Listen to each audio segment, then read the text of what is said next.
সাইডিস্টের সাথে সংসার করা কি যে অসহ্য বেদনা সেটা আপনার জীবনসঙ্গীকে দেখলে খুব ভালোভাবে উপলব্ধি করি। মানে সে স্ট্যাটাসের সাথে কোনোদিন আপনাদের স্ট্যাটাস মিলবেই না, বুঝতে পারছেন? আরেকটা জিনিস হচ্ছে অ্যাকচুয়াল ইঙ্গিতপূর্ণ কথাবার্তা না আমাদের মুখ দিয়ে আসেই না কোনোদিন। এসেচুয়াল নোংরা কথাবার্তা আমাদের মুখ দিয়ে আসেই না।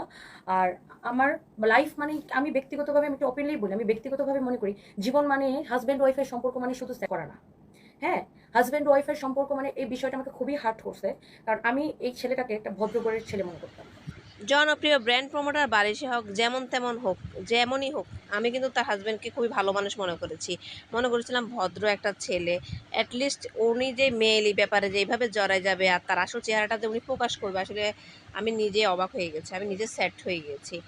উনি সানবিজ ভাই তনির সাথে ওনার ওয়াইফের সাথে কিছু একটা হয়েছে, যাই হোক কথা কাটাকাটি হয়েছে, কাজ দিয়ে প্রমাণ করুক বা যে সানবিজ ভাই তনি যা বলছে এগুলা রাইট না। উনি যখন এটা দিয়ে সানবিজ ভাই তনিকে ঘায়েল করতে পারতেছে না, এটা করতে পারতেছে না, তখন বউয়ের হয়ে বউকে প্রোটেস্ট করার জন্য সানবিজ ভাই তনিকে পার্সোনাল অ্যাটাক করেছে এবং পার্সোনাল সেক্সুয়ালভাবে একটা স্ট্যাটাস দিয়েছে, সেটা সানবিজ ভাই তনি লাইভে পড়েছেন, আমি ভিডিওটা দেখলাম। এমনকি তনি আপার এক্সপ্রেশনটা খুবই মারাত্মক খারাপ ছিল, এক্সপ্রেশনটা আসলে খুব কষ্ট পেয়েছে, হার্ট টাচিং করেছে, তাকে অনেক কষ্ট দিয়েছে, অ্যাটাক করেছে। সেটা পার্সোনাল অ্যাটাক না করলেও পারতেন, অনেক কাজ দিয়ে অ্যাটাক করতে পারতেন, অনেক ওনার বিহেভিয়ারের সমস্যা আছে বা অনেক কিছু আছে, এটা দিতে পারতেন। কিন্তু তনি আপার একটাই দুর্বলতা, আমি মনে করি যে তার হাজব্যান্ড একটু বয়স্ক।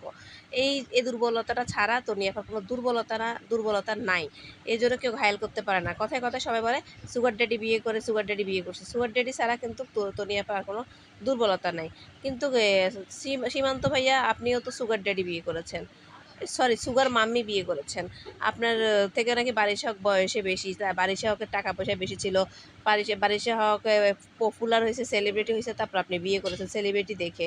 নাইলে আপনি নাকি একই এলাকায় বড় হয়েছেন, নাইলে একই এলাকায় ছিলেন, একসাথে পড়ালেখা করেছেন, তাহলে তখন বিয়ে করেন নাই কেন? সেলিব্রিটি টাকা পয়সা ছিল না তাই?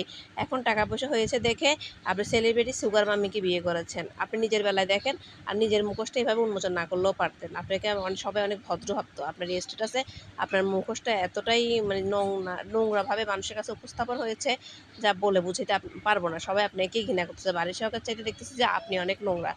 তার চেয়েও ভালো বারিশা হকই আছে। বারিশা হক তো যাই হোক নমনীয়, ভদ্রতা দিয়ে মানে উত্তরগুলো দিয়ে সে চ্যানেল আই থেকে চলে আসছে। আপনি দেখি তার চেয়ে তো বেশি নোংরা, বারিশা হকের চাইতেও বেশি।